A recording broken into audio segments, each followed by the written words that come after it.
विघ्नहर्ता श्री गणेश, श्री गणेश, श्री गणेश। प्रभु के आत्मलिंग को लंका ले जाने से कौन रोकेगा मुझे? मैं रोकूंगा तुम्हें। लंकेश! लंकेश!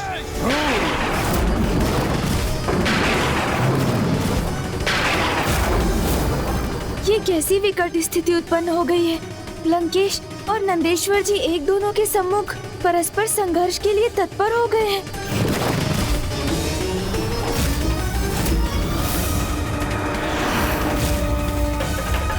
मुझे इन्हें रोकना होगा, अन्यथा बहुत बड़ा अनर्थ हो जाएगा।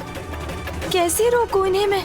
नंदी जी इतनी सहजता से कदापि शांत नहीं होंगे, इसलिए मुझे ही शीघ्रता कर कोई युक्ति सोचनी होगी। मैं प्रभु शिव शंकर शंभू का परम भक्त हूँ।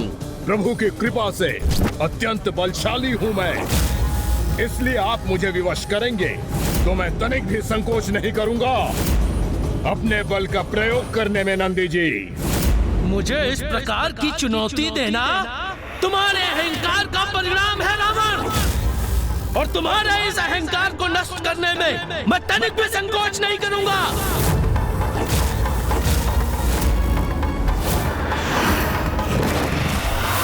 लंकेश प्रभु का आत्मलिंग।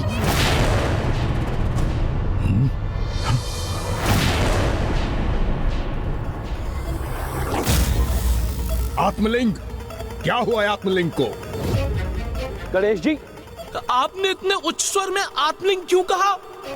नंदी जी, आत्मलिंग आपके समक्ष है, दशानन के हाथों में है।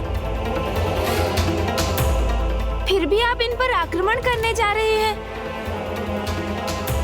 और लंकेश, आप भी तो अपने विवेक का उपयोग कीजिए।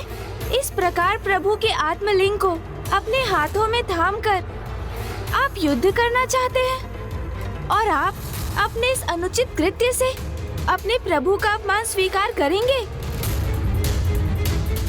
नहीं, मैं इस अहंकारी लंकेश को प्रभु के आत्मलिंग को कदापि नहीं ले जाने दूंगा। मुझे अपने प्रभु के आत्मलिंग को ले जाने से कोई नहीं रोक सकता। वानर, ये क्या कर रहे हैं आप दोनों? इतने उत्तेजित क्यों हो रहे हैं? थोड़ा धैर्य धारण कीजिए। मैं जो कहना चाहता हूँ तनिक उसे सुनने की कृपा कीजिए। मुझे आपकी चिंता ज्ञात है नंदी जी कि पिताश्री के आत्मलिंग को लंका पहुँचाने से लंका में ही शिव धाम स्थापित हो जाएगा, किंतु लंकेश को तो स्वयं प्रभु ने ही अपना आत्मलिंग प्रदान किया है। इसलिए इस प्रकार संघर्ष कर उन्हें छीनकर प्राप्त करना तो महादेव का अपमान होगा ना। शिवनंदन गणेश जी को तो भली भांति ज्ञात है कि यदि प्रभु के आत्मलिंग लंका पहुंच गए तो कितना बड़ा अनर्थ हो जाएगा। और आपको तो ये भली भांति ज्ञात है कि लंकेश ने कितनी घोर तपस्या की है। वरदान स्वरूप उन्होंने प्रभु के आत्मलिंग को उनसे प्राप्त किया है। अब ये आत्मलिंग को लंका ले जाकर स्थापित करें अथवा लंका के मार्ग में ही स्थापित कर दें, ये तो इन्हीं की इच्छा पर निर्भर करता है ना नंदी जी। और अब इनकी इच्छा को पूर्ण करने से इन्हें कोई कैसे रोक सकता है? गौरी पुत्र, आपने सर्वथा उचित कहा। मैं प्रभु के आत्मलिंग को कहाँ स्थित करता हूँ ये मेरी इच्छा पर निर्भर करता है। और लंकेश प्रभु के आत्मलिंग को यहाँ तक लेकर आए तो उसमें इनका दोष नहीं है। दोष तो आप सभी शिवगणों का है, क्योंकि श्रृंगी जी, भृंगी जी, बेताल जी, पिशाच जी एवं देवगण आदि ने इन्हें रोकने का प्रयास तो किया ही नहीं। इसीलिए अब इनसे संघर्ष कर इन्हें रोकने का प्रयास अनुचित होगा नंदी जी। और वैसे भी इनसे युद्ध कर इन्हें कहाँ रोका जा सकता है? और आप सभी यदि इन्हें रोकना ही चाहते हैं तो अपनी बुद्धि का प्रयोग कर किसी युक्ति से इन्हें रोकने का प्रयास करना चाहिए था ना। हाँ, अब जब उस समय सभी शिवगण कोई युक्ति सोच नहीं सके तो इसमें भला लंकेश का कहाँ, शिवगणों का ही दोष है ना। चतुर गणेशा। गौरी पुत्र जो कह रहे हैं उसे ध्यान से सुनिए और उनका सुझाव स्वीकार कीजिए, उसी में आपकी भलाई है। और यदि आप सभी लंकेश को रोकना ही चाहते हैं, तो आप सभी एक साथ आकर अपनी बुद्धि से किसी युक्ति का निर्माण कर इन्हें रोक कर दिखाइए। किंतु वैसे मेरे विचार से अब लंकेश को रोकना किसी के लिए भी संभव नहीं। आपकी चतुराई तो अद्भुत है गणेश जी। लंकेश को तनिक आभास भी नहीं हुआ और आपने उनके ही समक्ष उन्हें रोकने का उपाय सुझा दिया। मैं अब यथाशीघ्र यहाँ से लौटूंगा और जैसा आपने कहा वैसा ही करूंगा। अभी भी यहाँ स्थित रहकर क्या विचार कर रहे हैं नंदी जी आप? गौरी पुत्र का सुझाव समझ नहीं आया क्या? लंकेश, आपसे महादेव के आत्मलिंग को छीनकर प्राप्त करने का प्रयास करना तो स्वयं महादेव का अपमान करना होगा ना। इसलिए मैं स्वयं आपके मार्ग से हट रहा हूँ। आइए, जाइए, आप जाइए।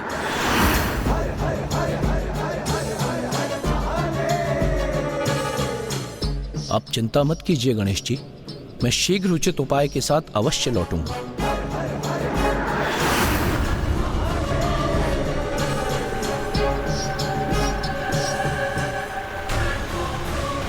भीरू बनकर कहां छुपे बैठे हैं आप सभी?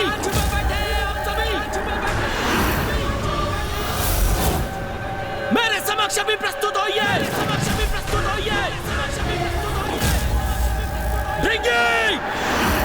उन्होंने पुकारा मुझे।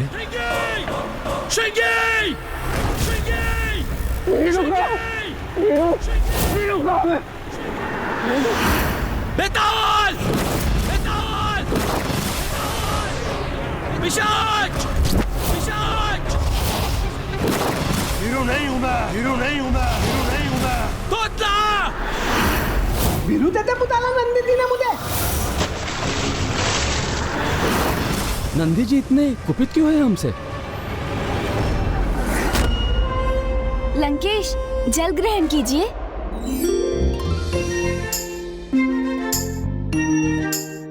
लंकेश, ये ज्ञात होने के उपरांत भी कि नंदी जी स्वयं प्रभु महादेव के अवतार हैं, आप उन्हें ईश्वर के रूप में स्वीकार क्यों नहीं करते? चतुर गणेशा। क्योंकि स्वयं शिव शंकर शंभू और उनके अंश में बहुत भेद है। क्योंकि उनके अंश तो नारायण भी हैं और ब्रह्मदेव भी, किंतु वो तब भी साक्षात शिव कहा जो सर्वश्रेष्ठ हैं, परम ब्रह्म ईश्वर हैं। वो मेरे प्रभु शिव शंकर शंभू ही हैं, सर्वोच्च भगवान हैं। ये कैसी विडंबना है कि एक महान प्रभु भक्त भी अपनी अज्ञानतावश अपने ही ईश्वर को सर्वोच्च मानने की भूल कर बैठते हैं। वो ये भूल जाते हैं कि परम ब्रह्म ईश्वर एक ही है। वो भिन्न रूपों में प्रकट अवश्य होते हैं, इसलिए भक्त उन्हें अनेकों रूपों में पूजते हैं, किंतु अपने आराध्य को सर्वोच्च प्रमाणित करने के अनुचित प्रयास में वो संपूर्ण समाज में शांति के स्थान पर अशांति का विस्तार कर देते हैं। क्या हुआ गौरी पुत्र, किस विचार में डूब गए आप? मैं आपको स्पष्ट कर दूं, कुछ ऐसे मनुष्य भी हैं जो स्वयं को परमेश्वर घोषित कर देते हैं। कलयुग में तो ऐसे मनुष्य प्रत्येक प्रांत में प्रकट होंगे, किंतु ऐसे मनुष्यों को यह ज्ञात नहीं होता कि स्वयं को परम ईश्वर मानने का भ्रम रखने का कितना बड़ा दुष्परिणाम भुगतना पड़ सकता है उन्हें। और उसके प्रत्यक्ष प्रमाण हैं पितामह ब्रह्मदेव, जिनसे एक बार ऐसी ही भूल हुई थी। स्वयं को परम ब्रह्म घोषित कर स्वयं को सर्वश्रेष्ठ मान लिया था उन्होंने, और अपने इस अहंकार का बहुत बड़ा दंड प्राप्त हुआ था उन्हें, जिसका परिणाम तो हमारे समक्ष है।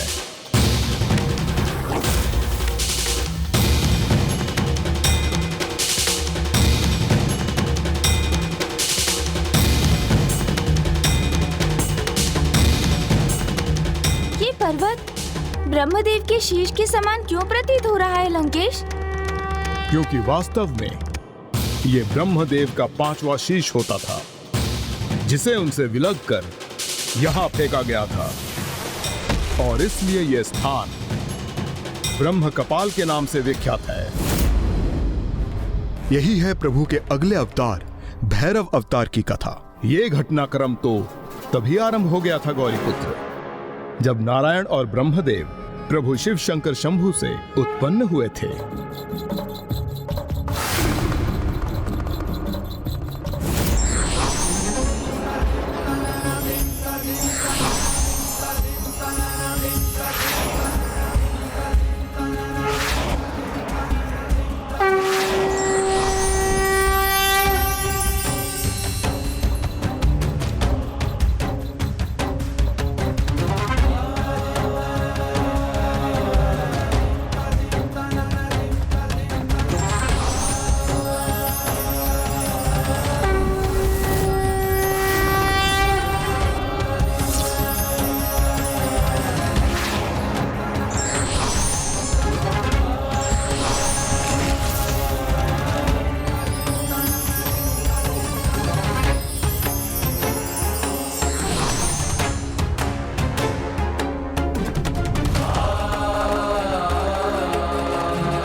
और सहस्त्रों वर्षों दोनों योग निद्रा में लीन रहे। और सर्वप्रथम पितामह ब्रह्मदेव की निद्रा भंग हुई तो वो उस दिव्य कमल के तने को देखकर, जिसका ना ही कोई आरंभ था और ना ही कोई अंत, वे अत्यंत अचंभित हुए और उनका कौतूहल जागृत हुआ। एकमात्र मैं ही हूं यहाँ, मेरे अतिरिक्त और किसी का भी अस्तित्व नहीं है। अर्थात एकमात्र मैं ही ईश्वर हूं, मैं ही परम ब्रह्म हूं।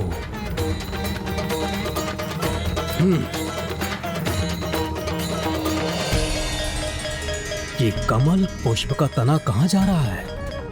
कहां है इसका आरंभ और कहां है इसका अंत?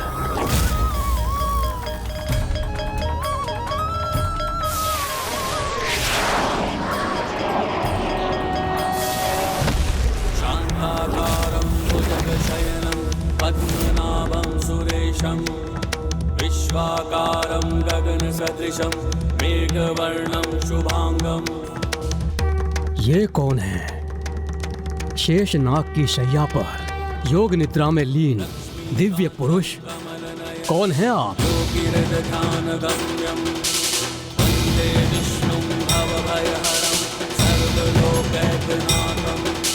जिस कमल से मैं उत्पन्न हुआ उसकी ऊर्जा को क्यों सोख रहे हैं आप?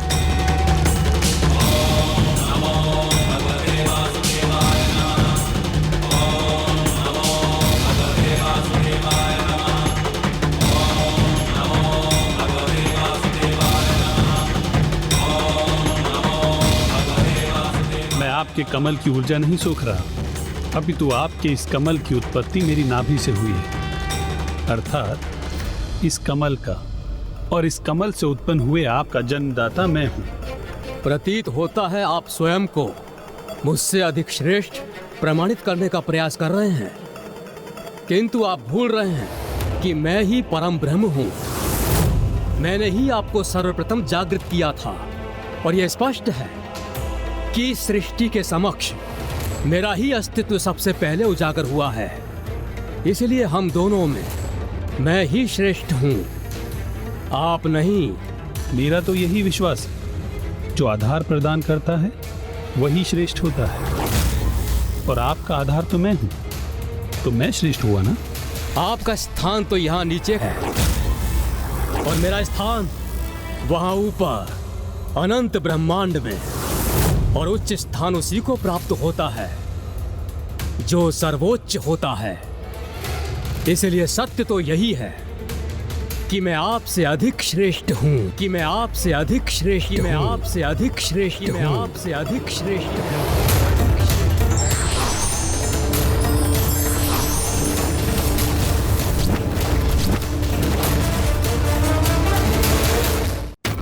जब नारायण और ब्रह्मदेव इस वाक युद्ध में उलझे हुए थे कि उनमें से सर्वोच्च कौन है और सर्वश्रेष्ठ कौन है, तो अचानक से वो ऊर्जा जो समस्त ब्रह्मांड में सर्वोच्च है, उनके समक्ष एक अद्भुत प्रकाश लिंग के रूप में प्रकट हुई।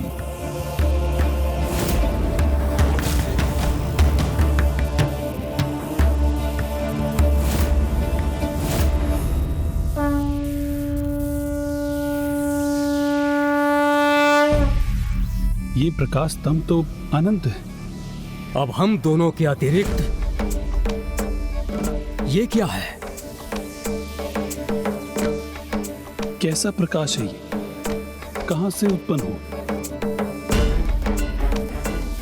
और उन दोनों को तो अनुमान भी नहीं था कि वह प्रकाश स्तंभ और कुछ नहीं, मेरे प्रभु शिव शंकर शंभू का प्रकाश लिंग था, जो सर्वोच्च है, श्रेष्ठतम है, जिनका ना कोई आदि है ना अंत। इसलिए उन दोनों को उस प्रकाश लिंग का आदि अंत दिखाई ही नहीं दे रहा था। और आप मेरे प्रभु की तुलना उस नंदी से कर रहे थे, उन्हें शिव स्वरूप पुकार रहे थे आप गौरी पुत्र। आशा करता हूँ नंदी जी मेरी बातों को समझ गए होंगे और अब तक उन्होंने लंकेश को रोकने की योजना बनानी आरंभ कर दी होगी। भीलू क्यों बोला आपने हमें? भीलू क्यों पुकारा आपने नंदी जी हमें? आपने भीलू पुकारा नंदी जी? हमें भीलू बोला, नंदी जी। क्यों भीलू बोला? भीलू ही तो है आप सभी, भीलू ही तो है आप सभी। जो आपने लंकापति रावण को यहाँ से प्रभु के आत्मलिंग को लेकर उसे प्रस्थान करने दिया, उसे रोकने का प्रयास तक नहीं किया, उसे रोकने की चेष्टा तक नहीं की। और आज के दिवस के पूर्व ही लंकापति लंकेश लंका में प्रभु के आत्मलिंग को स्थापित करेगा और तब लंका में ही स्थापित होगा शिवधाम। और लंकेश रावण हमसे हमारे प्रभु को दूर करने की योजना में सफल हो जाएंगे।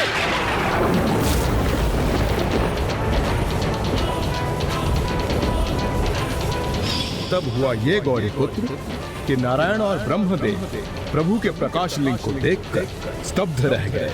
और तभी एक आकाशवाणी हुई, हे पंचशीषधारी ब्रह्मदेव, आप सृष्टि की रचना के लिए प्रकट हुए हैं। और हे नारायण, आप उस सृष्टि की रक्षा और पालन के लिए। किंतु आप दोनों कैसे अनुचित विवाद में उलझ गए हैं? बस यदि आप दोनों ये ज्ञात ही करना चाहते हैं कि आप दोनों में अधिक श्रेष्ठ कौन है, तो आप इस दिव्य प्रकाश स्तंभ की विपरीत छोर की ओर आगे बढ़िए। और दूसरे की तुलना में श्रेष्ठ वही होगा जो सर्वप्रथम इसके छोर तक पहुंचने में सक्षम होगा। तस्मै नकाराय नमः शिवाय। मंदाकिनी सलिल चंदन चर्चिताय नंदीश्वर प्रमथनाथ महेश्वराय। मंदार पुष्प बहु पुष्प सुपूजिताय तस्मै मकाराय नमः शिवाय।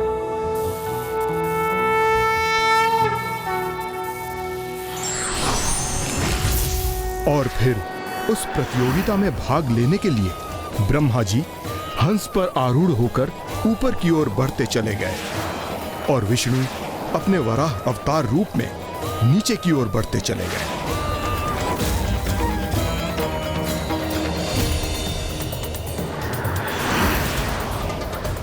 इस प्रकाश स्तंभ का ऊपरी छोर अभी तक मुझे दिखाई नहीं दे रहा है। मुझे अपनी गति बढ़ानी होगी, क्योंकि इस स्पर्धा में यदि नारायण विजयी हो गए, ये मैं कदापि स्वीकार नहीं करूंगा। प्रतीत होता है इस दिव्य प्रकाश स्तंभ का छोर अभी बहुत दूर है। मुझे अपनी गति और तीव्र करनी होगी।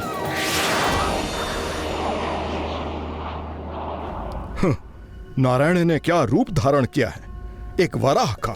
लंकेश, आप जिन वराह रूप का उपहास कर रहे हैं ना, मामा जी श्री हरि नारायण ने उसी रूप को धारण कर एक बार पृथ्वी की रक्षा की थी। जब हिरण्याक्ष के कारण संपूर्ण पृथ्वी संकट में आ गई थी, तब वराह रूप में मामा जी श्री हरि नारायण ने ही पृथ्वी को आधार दिया था। और उनका ये रूप तो सदा वंदनीय है, और इस रूप की वंदना करने वाले का प्रत्येक कष्ट सदा के लिए दूर हो जाता है। किंतु उस समय तो उनका स्वयं का कष्ट बढ़ता जा रहा था, क्योंकि प्रकाश स्तंभ के निचले छोर को ढूंढने के प्रयास में वो स्वयं उस प्रकाश से विचलित होते जा रहे थे। नारायण को तो यह भी ज्ञात नहीं था कि यदि वो गरुड़ का रूप भी धारण कर लेते तो भी वो उस महाप्रकाश लिंग के छोर को ढूंढने में असमर्थ रहते। कदाचित फूफा जी ब्रह्मदेव के लिए भी यही सत्य होगा।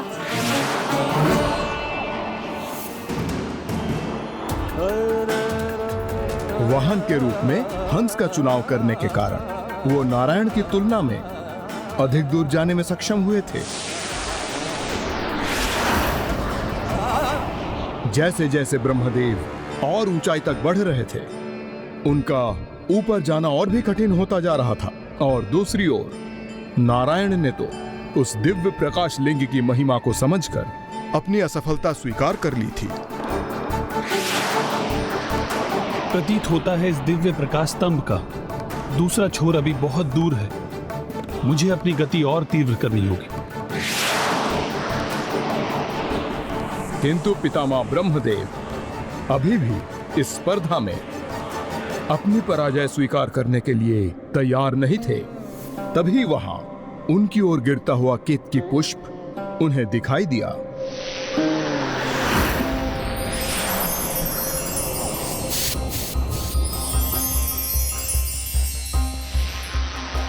प्रतीत होता है कि इस प्रकाश स्तंभ का कोई अंतिम छोर नहीं है, किंतु यदि ये पुष्प भी साक्ष्य प्रस्तुत करे कि मैं ऊंचाई वाले छोर तक पहुंच चुका हूं, तो इस स्पर्धा में मेरी विजय प्रमाणित होगी।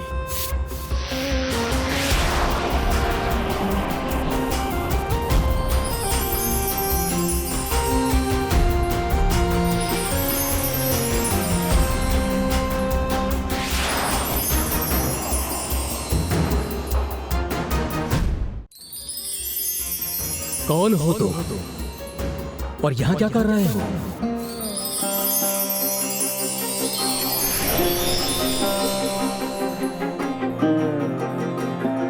मैं केतकी पुष्प हूँ। जैसे ही मेरी उत्पत्ति हुई, इस प्रकाश स्तंभ से आकर्षित होकर मैं यहाँ उपस्थित हुई, क्योंकि मुझे आभास हुआ अपने रचयिता से मेरी भेंट यही होगी। मैं ब्रह्मदेव हूँ और मैं ही भविष्य में संपूर्ण सृष्टि की रचना करूंगा। यदि तुम उस सृष्टि का भाग बनना चाहती हो और ये चाहती हो कि संसार में तुम्हें सर्वश्रेष्ठ पुष्प माना जाए, तो तुम्हें मेरी सहायता करनी होगी। आपके इस प्रस्ताव के लिए आपको धन्यवाद। आप ही ने मुझे ढूंढा है, इसलिए मैं आपकी अवश्य सहायता करूंगी।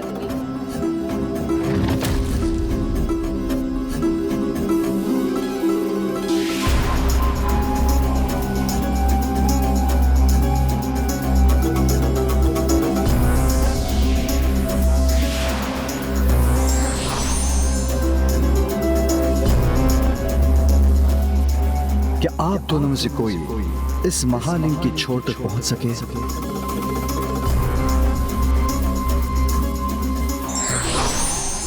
क्षमा कीजिए प्रभु, मैं इस दिव्य प्रकाश स्तंभ का अर्थात इस आत्मलिंग का आरंभ ढूंढने में असमर्थ रहा, किंतु मुझे पूर्ण विश्वास हो गया है कि ना ही मैं और ना ही ब्रह्मदेव, हम दोनों में से कोई भी श्रेष्ठ नहीं। हमसे कहीं अधिक श्रेष्ठ तो ये महालिंग है, जिसका न आदि है न अंत है।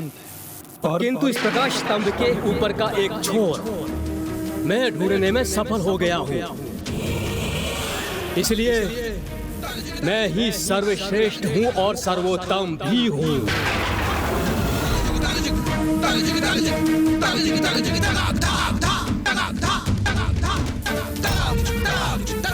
और इसका प्रमाण भी है मेरे पास। ये केतकी का पुष्प।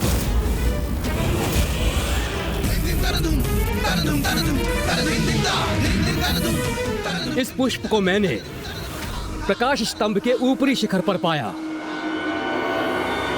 यदि आपको मेरे कथन में किसी भी प्रकार का संदेह है तो आप इस पुष्प से पूछ सकते हैं। क्या ब्रह्मदेव सत्य कह रहे हैं केतकी पुष्प?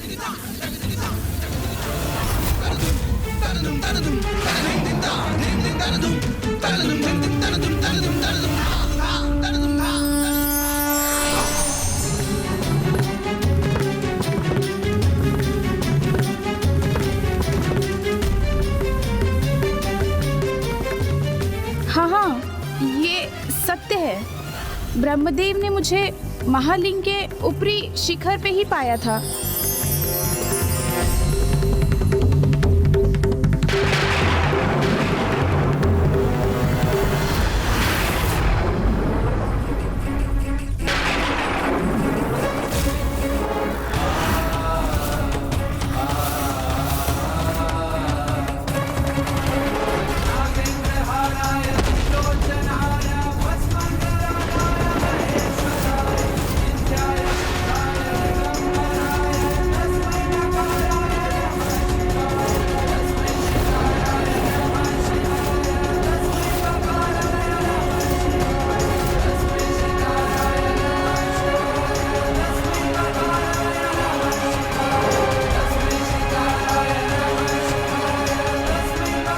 मुझे आपसे अपेक्षा नहीं थी। आपने वंचना की है, असत्य के आधार पर विजय प्राप्त करने का प्रयास किया है। इसलिए मैं शिव आपको शाप देता हूं कि आपके ही द्वारा रचित सृष्टि में आपकी ही पूजा नहीं होगी।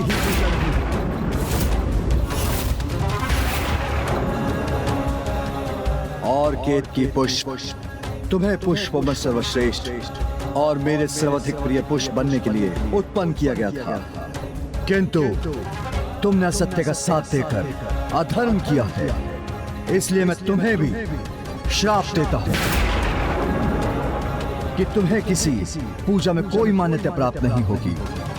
तुम्हें मंदिरों एवं पूजा स्थल से सदैव बाहर रखा जाएगा और मात्र वहां की सच्चा के लिए ही तुम्हारा उपयोग होगा। नहीं प्रभु, क्षमा। मेरा जन्म इस सृष्टि के सृजन के लिए हुआ है, अर्थात मैं ही परम ब्रह्म हूँ। आप होते कौन है मुझे? होते कौन है मुझे देने वाले? श्राप देने वाले।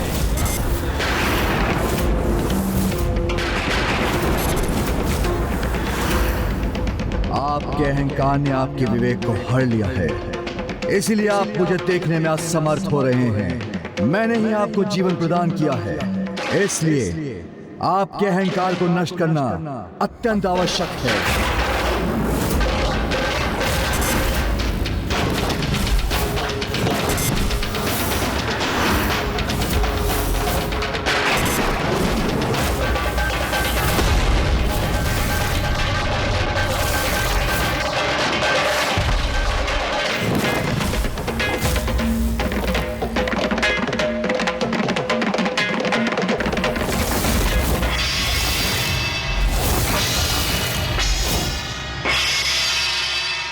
परम ब्रह्म नहीं है आप, किंतु आपके अंदर का अहंकार आपको परम ब्रह्म होने का भ्रम उत्पन्न कर रहा है।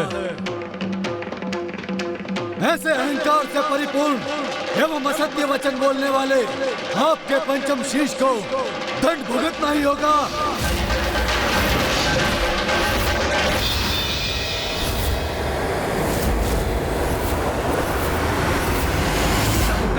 समान रूप काल भैरव का लिया और काट के सर 5 का ब्रह्मा जी का पृथक किया।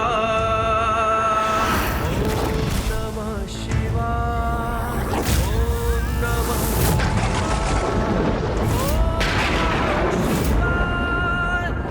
ओम नमः शिवाय, ओम नमः शिवाय।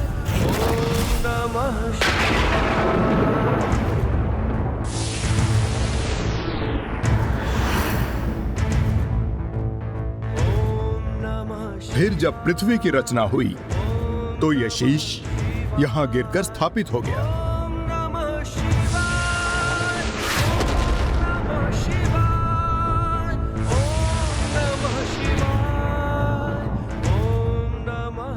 किंतु लंकेश, जहाँ तक मैं समझ सका हूँ, महादेव की महानता मात्र इतनी ही नहीं थी कि उन्होंने भैरव अवतार लेकर ब्रह्मदेव को उनके अहंकार से मुक्त किया, अपितु उनकी महानता तो इसमें भी थी ना कि ये ज्ञात होते हुए भी कि उन्होंने ऐसा किया कि ब्रह्मदेव का शीश उनके शरीर से विलग करने के लिए उन पर ब्रह्म हत्या का दोष लगेगा। आप उचित कहते हैं गौरी पुत्र, ये भी महादेव का ही त्याग था कि उन्होंने ब्रह्म हत्या का दोष अपने ऊपर ले लिया था, और इस दोष हेतु प्रभु काल भैरव को एक बहुत बड़ा मूल्य चुकाना पड़ा। क्या हुआ था लंकेश, और कैसे उन्हें इसका भारी मूल्य चुकाना पड़ा?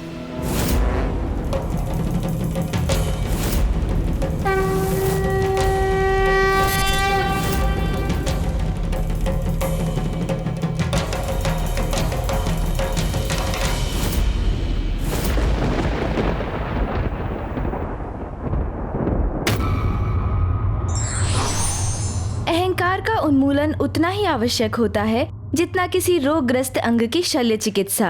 धार्मिक वीडियो सबसे पहले देखने के लिए हमारे चैनल को सब्सक्राइब करें और बेल आइकन दबाएं। वो लंकेश रावण हमसे हमारे आराध्य को दूर ले जाने का प्रयास कर रहा है और हम निष्क्रिय होकर ऐसा होने दे रहे हैं। तो हुए ना हम वीरू, हुए ना।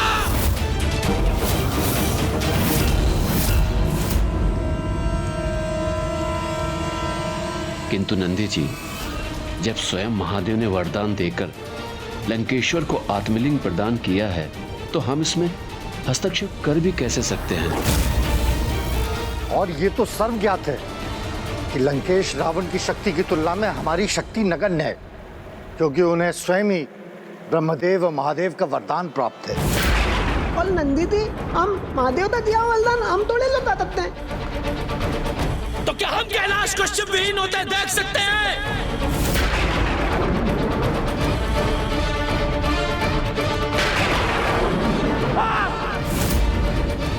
आप सभी को यह स्वीकार होगा, किंतु मैं ये कदापि नहीं देख सकता। किंतु नंदी जी, हम विवश हैं, हम कुछ भी करने में असमर्थ हैं। क्योंकि रावण से संघर्ष करना ये स्वयं के लिए एक महान संकट को आमंत्रण देने के समान है। क्षमा कीजिएगा नंदी जी।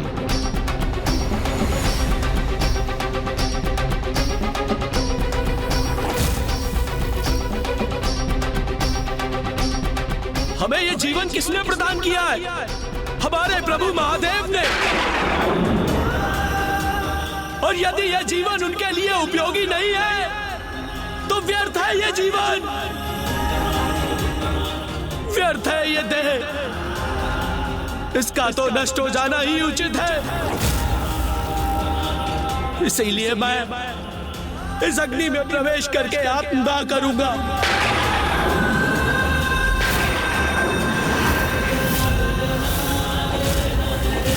और आप सभी इसी प्रकार अपने नेत्र झुकाए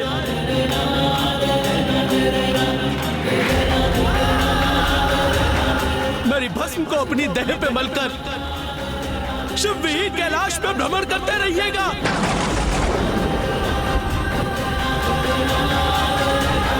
कदाचित अब तक नंदी जी ने समस्त शिवगणों की सहायता से प्रभु की आत्मलिंग को यहीं स्थापित करने का कोई ना कोई उपाय अवश्य ढूंढ लिया होगा। क्या बात है गौरी पुत्र, मेरे द्वारा नंदी जी का नाम लेते ही आप गहन विचार में डूब जाते हैं। कहीं आप दोनों ने कोई योजना तो नहीं रची है? योजना? कैसी योजना लंकेश? हमारे मध्य जो संवाद हुआ उसके तो साक्षी आप भी थे ना, इसलिए आपके संदेह का कोई कारण नहीं। फिर उचित है। अब सुनिए आगे की कथा। प्रभु महादेव का आदेश पाकर काल भैरव जी ने सर्वथा उचित कार्य ही किया। उन्होंने ब्रह्मा जी का एक शीश उनके धड़ से विलग नहीं किया, अपितु उनके अहंकार को ही उनसे विलग कर दिया था। मुझे अपने अहंकार से मुक्त कराने के लिए आपको कोटि कोटि प्रणाम प्रभु काल भैरव। कल्याण हो।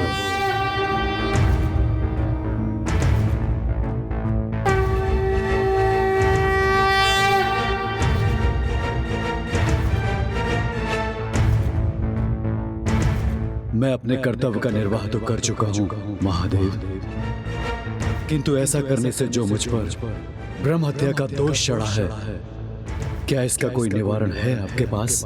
कभी कभी अच्छे कार्यों के भी बुरे परिणाम होते हैं, और जो ये ज्ञात होते हुए भी ऐसा करते हैं वही ईश्वर की उपाधि प्राप्त करते हैं।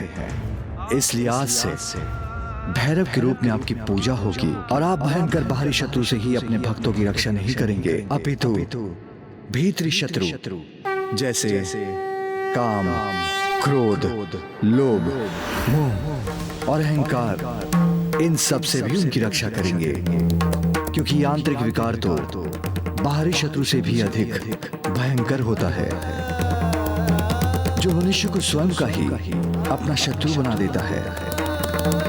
आप काशी एवं भविष्य में स्थापित होने वाले समस्त शक्तिपीठों के द्वारपाल एवं संरक्षक भी होंगे, किंतु आपको इस दोष का भार भी सदा वहन करना होगा। इसलिए आप सदा कंकाल कपाल में ही अपना आहार प्राप्त करेंगे और मदिरा आदि का सेवन करते हुए आपको एक अघोरी के समान अपना जीवन व्यतीत करना होगा।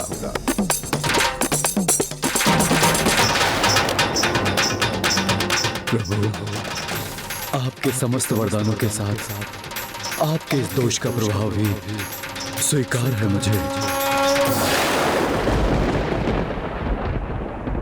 बड़ी शक्ति के साथ बड़े कर्तव्य भी निभाने होते हैं, जैसे प्रभु भैरव ने जहाँ एक और ब्रह्मदेव को अहंकार से मुक्त रहने का पाठ सिखाया, वैसे ही स्वयं भी ब्रह्म हत्या के दोष का परिणाम भोग कर अपने कर्तव्य की मर्यादा का पालन किया।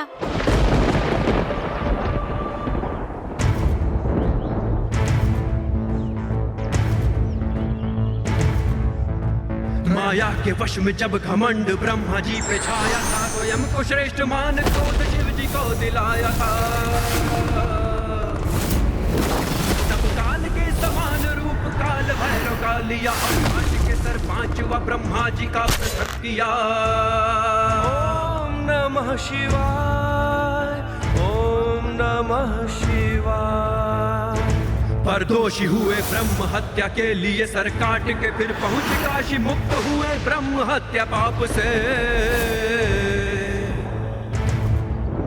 भक्तों के लिए बन गए काशी के कोतवाल, भी मिलती है शक्तियां अपार कर्तव्यों के साथ ही। शिवाय, ओम नमः शिवाय, ओम नमः शिवाय, ओम नमः शिवाय, ओम नमः शिवाय, ओम नमः शिवाय।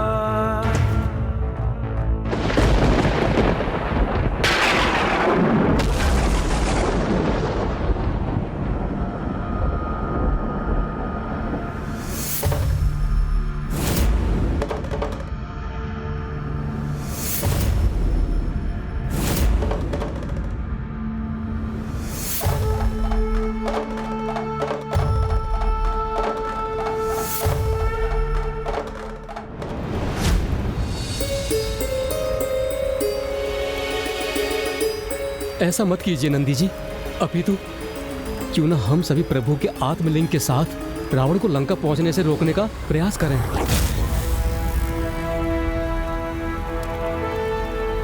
नंदी दी, मैं भी आपसे तात हूँ और उत्ते दो भी आने वाली होता हम तले दे।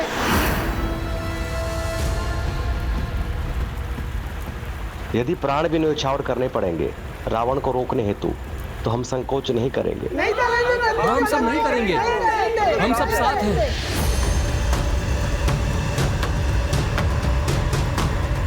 तब तो हमें तनिक भी विलंब किए बिना एक ऐसी योजना का निर्माण करना चाहिए जिससे लंकेश के लंका पहुंचने से पूर्व ही प्रभु का आत्मलिंग स्थापित हो जाए। और महादेव सदैव कैलाश में रहें।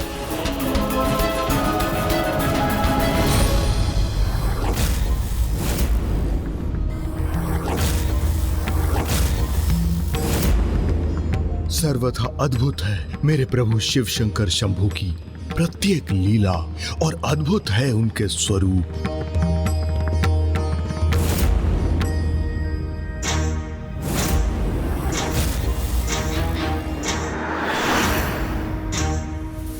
प्रतीत होता है कि प्रभु काल भैरव दशानन का आशय समझ गए हैं, इसलिए कहीं क्रोध के आवेश में आकर ये रावण का सर्वनाश ही ना कर दे। हम प्रण लेते हैं कि हम प्रभु के आत्मलिंग के साथ लंकेश को लंका पहुंचने से रोकने के यथासंभव प्रयास करेंगे।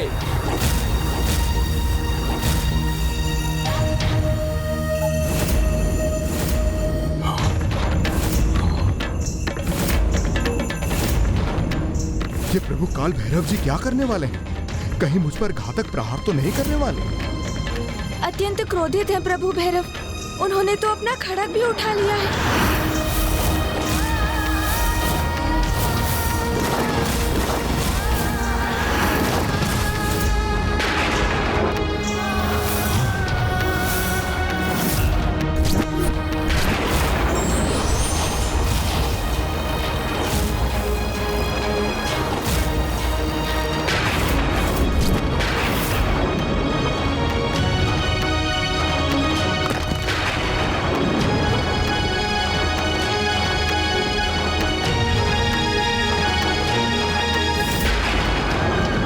मुझे ही शीघ्र कोई उपाय कर प्रभु भैरव के क्रोध को शांत करना होगा।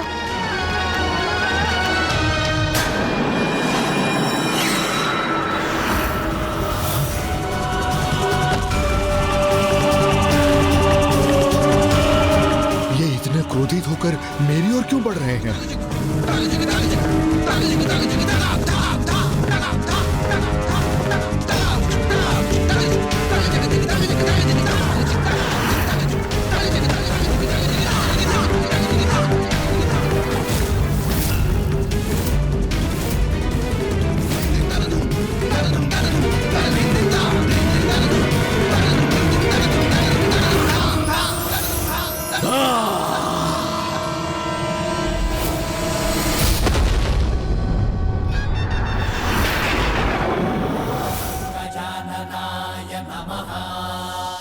अब मेरे प्रभाव से समस्त संसार की गति धीमी हो जाएगी और इस अवधि में मैं प्रभु भैरव का क्रोध शांत करूंगा।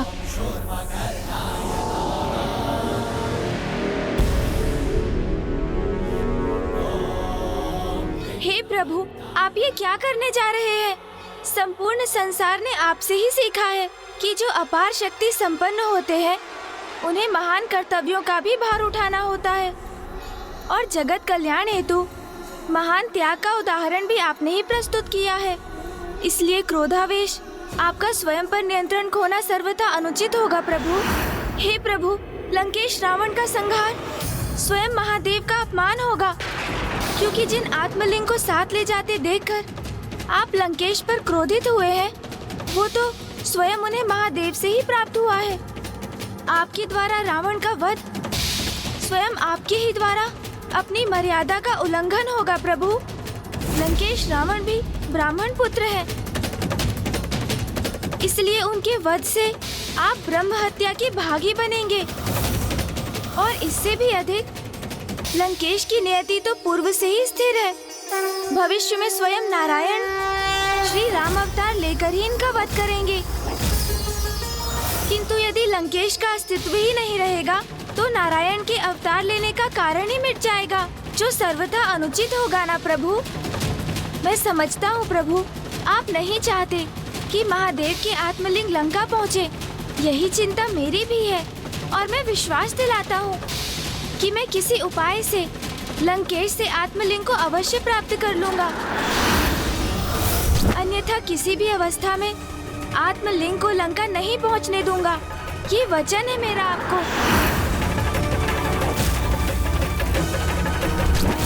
क्या आपको गौरी पुत्र शिवनंदन गणेश के वचन पर तनिक भी विश्वास नहीं प्रभु?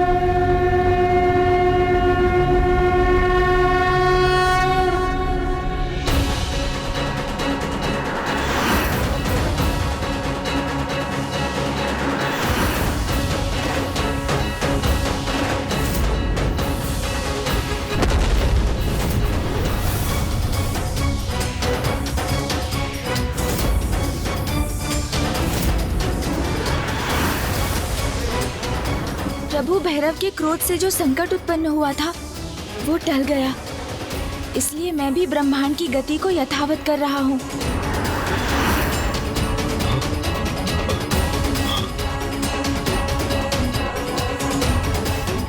प्रभु भैरव, अब वो कहाँ है गौरीपुत्र?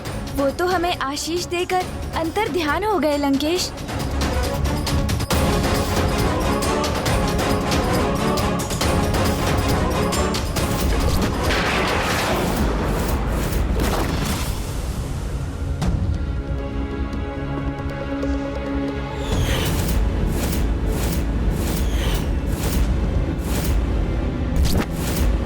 तो जो मुझे स्मरण हो रहे हैं, क्या वो वास्तव में हुआ था गौरीपुत्र? मुझे बताइए गौरीपुत्र, उनके अंतर्ध्यान होने के पूर्व क्या हुआ था यहाँ पर? मेरे ग्रीवा पर ये रक्त क्यों है? क्या प्रभु भैरव ने?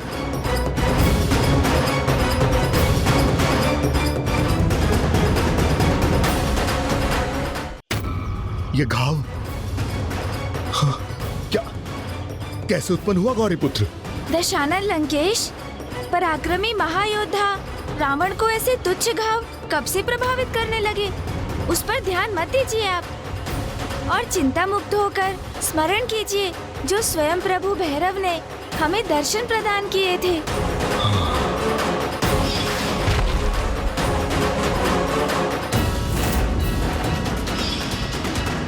लीजिए लंकेश, जल ग्रहण कीजिए और अपने हृदय को शांत कीजिए।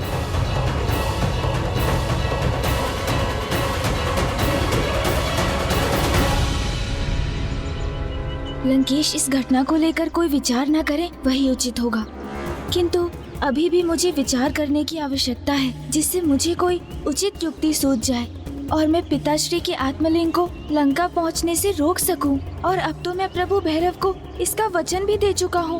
कदाचित नंदी जी इस कार्य में मेरी सहायता करने के लिए तत्पर हो चुके होंगे।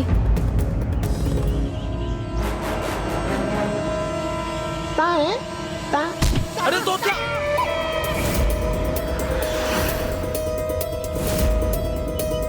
प्रतीत होता है लंकेश अत्यंत भयभीत हो गए हैं प्रभु भैरव से, इसलिए जल का पान करते ही जा रहे हैं।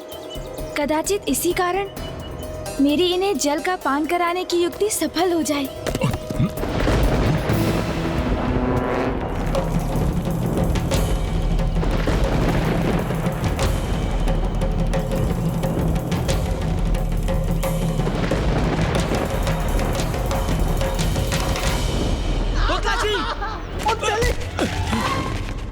क्या कर रहे हैं आप लोग?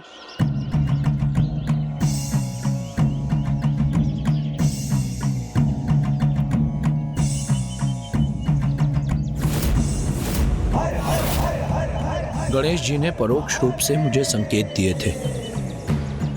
प्रथम संकेत, आप इन्हें रोकना ही चाहते थे, तो आप सभी को अपनी बुद्धि का प्रयोग कर किसी युक्ति से इन्हें रोकने का प्रयास करना चाहिए था ना। और द्वितीय संकेत था, अब ये प्रभु के आत्मलिंग को लंका जाकर स्थापित कर दें, अथवा लंका के मार्ग में ही स्थापित कर दें। जो गणेश जी ने कहा था उसके अनुसार हमें लंकेश से युद्ध नहीं करना चाहिए, अपितु किसी युक्ति का प्रयोग कर चतुराई से प्रयास करना चाहिए, ताकि किसी भी प्रकार से लंकेश के हाथों से यह आत्मलिंग मुक्त हो जाए और लंका न जाकर यहीं धरती के स्पर्श से स्थापित हो जाए।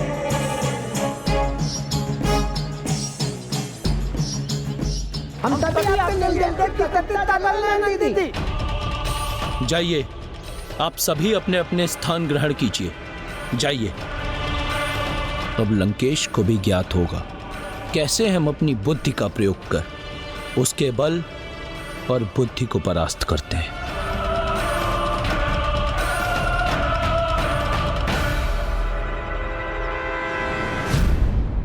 क्या हुआ लंकेश? कोई अन्य भी अवश्य है यहाँ पे।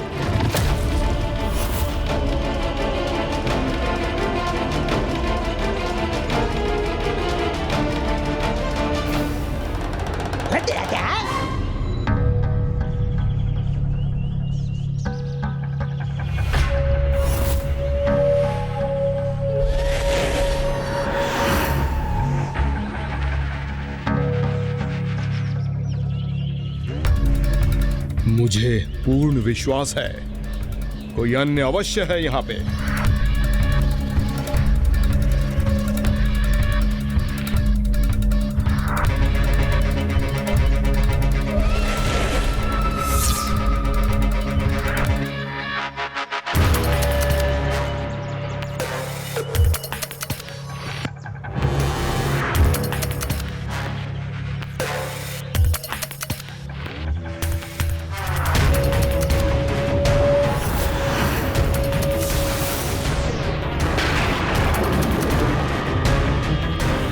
कुछ दिखाई तो नहीं देता, किंतु मुझे आभास अवश्य हो रहा है कुछ तो है जो मेरे नेत्रों से छिपा है यहाँ।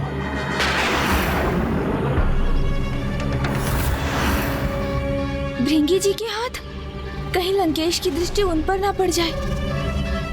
कोई अदृश्य शक्ति कहाँ है यहाँ पर? मात्र शिवगण ही तो है। शिवगण? गौरी पुत्र, बताइए कहाँ है शिवगण? ये क्या कह दिया मैंने? इतने बड़े महाज्ञानी से ऐसे प्रश्न की अपेक्षा नहीं थी मुझे, क्योंकि शिवगण तो सर्वत्र है। ये वृक्ष, ये पौधे, झाड़ियाँ, ये शिलाएं, पक्षी, आप और मैं, हम सभी शिवगण ही तो हैं यहाँ। लंकेश, प्रतीत होता है आप प्रभु भैरव के दर्शन के उपरांत बहुत अधिक भयभीत हो गए हैं। नहीं, ऐसा कुछ नहीं है गौरी पुत्र।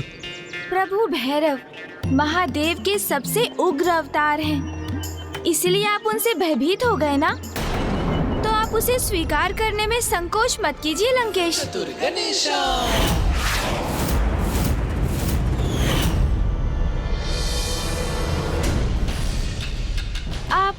आप किस विचार में डूब गए लंकेश?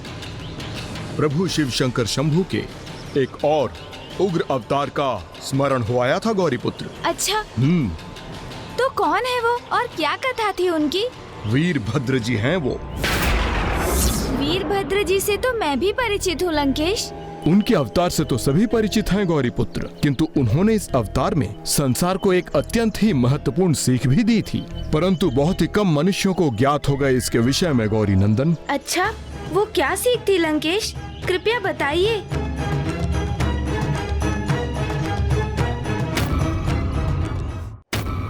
तोतला?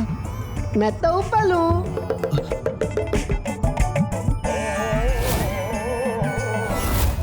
इस शिला के भीतर से ही मैं अब लुढ़कता हुआ जाऊंगा और एक तीव्र वेग के साथ लंकेश को टकराकर उसे भूमि पर गिरा दूंगा।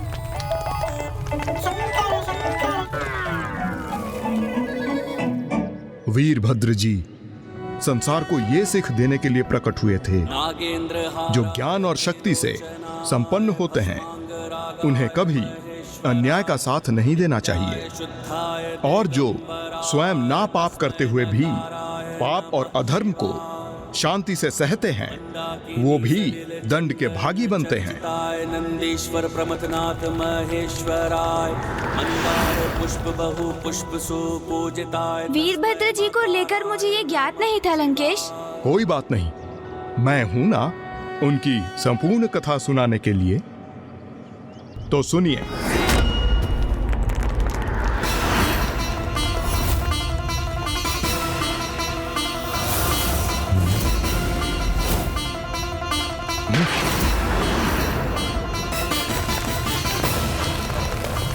लंकेश, आप मुझे कथा सुनाइए ना।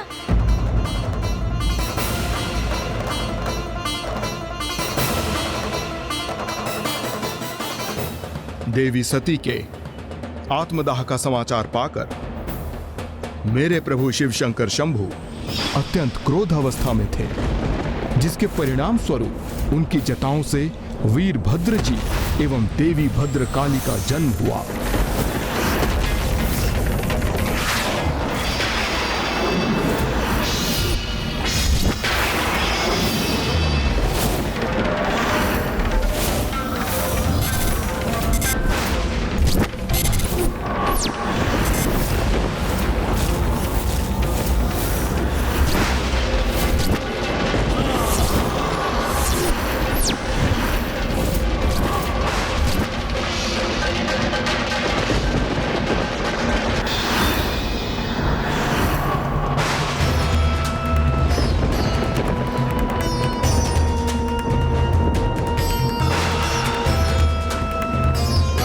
देवी भद्रकाली।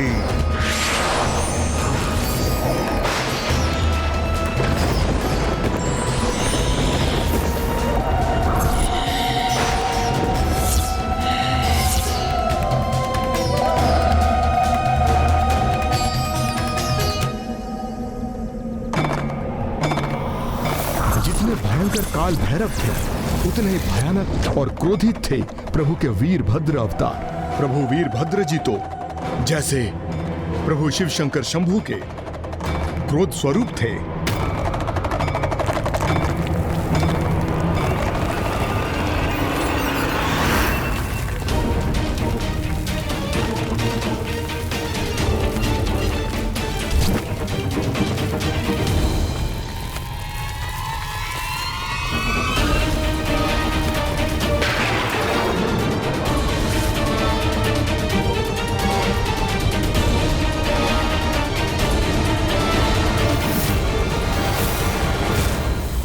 ये शिला यहां क्यों है?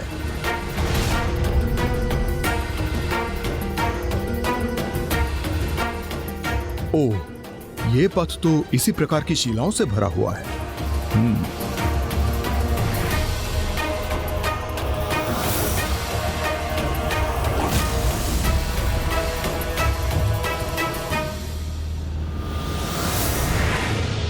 बेताल जी यहाँ पहुँच तो गए हैं, किंतु योजना क्या है उनकी? अब इस चढ़ाई पर भला वो कैसे लुढ़क पाएंगे?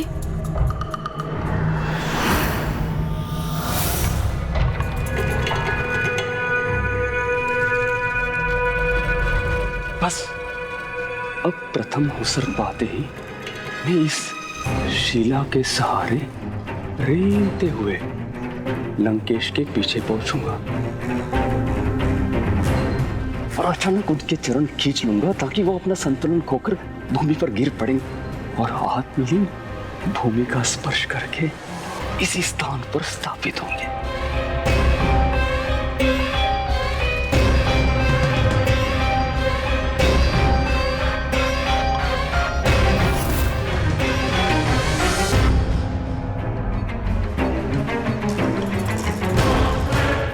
भले ही कठिनाइयों के भय से आप कितने भी मार्ग बदल ले लंकेश, किंतु चुनौतियां तो प्रत्येक मार्ग में आपको मिलनी ही है।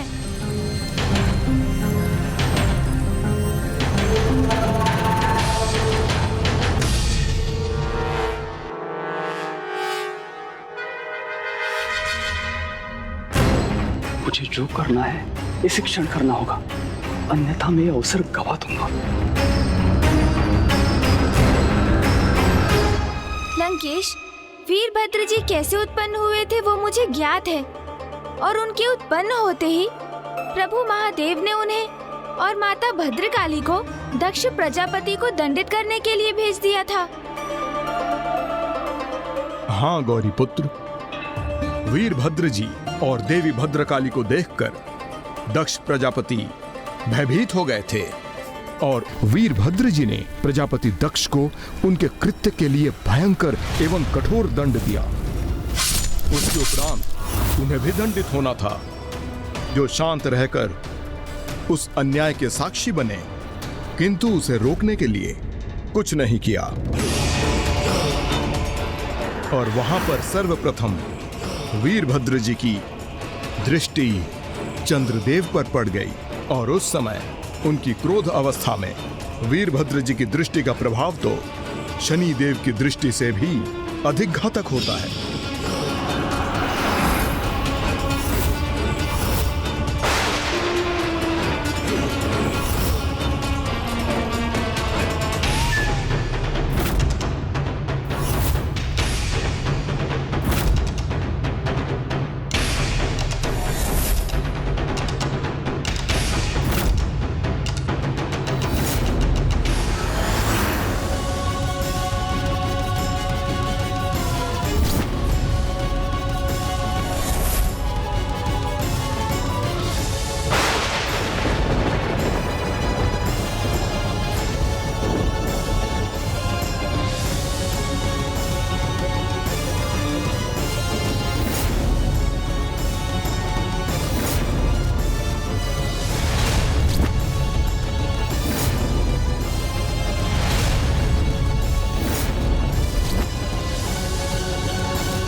जब इस जघन्य अपराध के दोषी को मैंने दंडित किया तब आप स्तंभित हुए थे। जब ये पाप घटित हो रहा था तब शांत बैठे थे आप। दक्ष प्रजापति को रोकने का एक प्रयास तक नहीं किया आपने।